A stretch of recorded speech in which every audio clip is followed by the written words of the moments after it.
All right, for our main story today, I want to break down. Over the weekend, I finished watching the Aaron Hernandez 3-part documentary. I wanted to break down kind of the thoughts that came out of that because, the story is one of the more fascinating.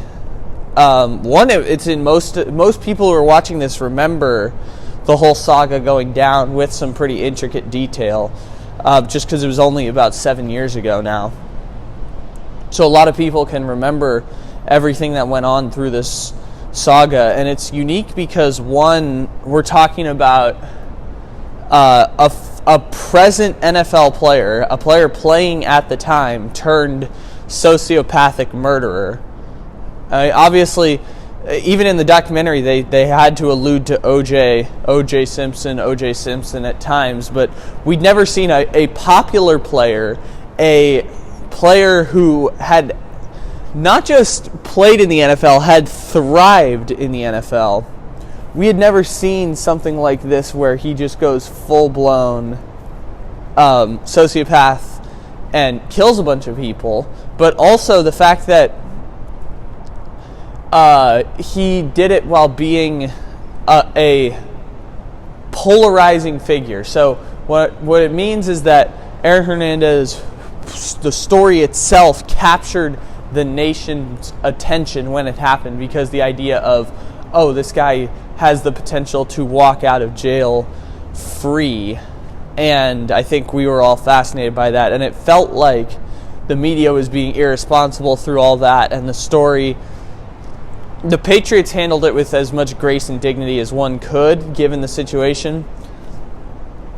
And the whole situation is fascinating. So at the beginning of the documentary, they break down Odin Lloyd's death. And first of all, an extremely sloppy job by him. They had just mountains of evidence that pointed to it could only have been him.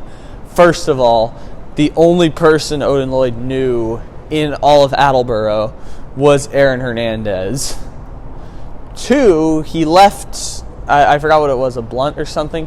He left basically DNA evidence at the scene. 2, the gun shells were inside of his car that matched with the gun, with the bullets that Odin Lloyd possessed. And then you're talking about,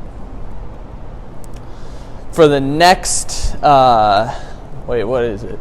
So the next thing was that the surveillance system in his own house basically brought him down, because in exactly the same amount of time it took to drive from the murder scene to home, he arrived back home and he was spinning a gun on his hands. So everything that Aaron Hernandez did was extremely sloppy and pointed to the obvious fact that he killed those people. And I would suspect that the guy who's a convicted murderer and the celebrity likely did the other 2, despite what the law may say.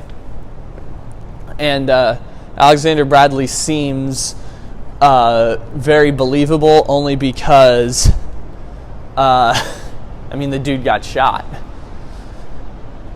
and he wanted to take it out on Aaron after that. So if we're talking about specifically the Odin Lloyd case, because that's what got a lot of national publicity,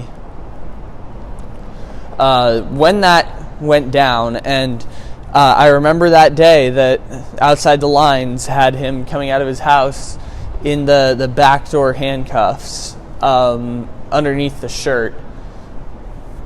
And it's fascinating to think about, looking back on it, that after all that and everything that happened, we got to a point where, this guy is kind of crazy. This guy is kind of a sociopath. And this guy is now kind of famous. And it's an odd kind of fame, and it's probably one that was crazy, but I think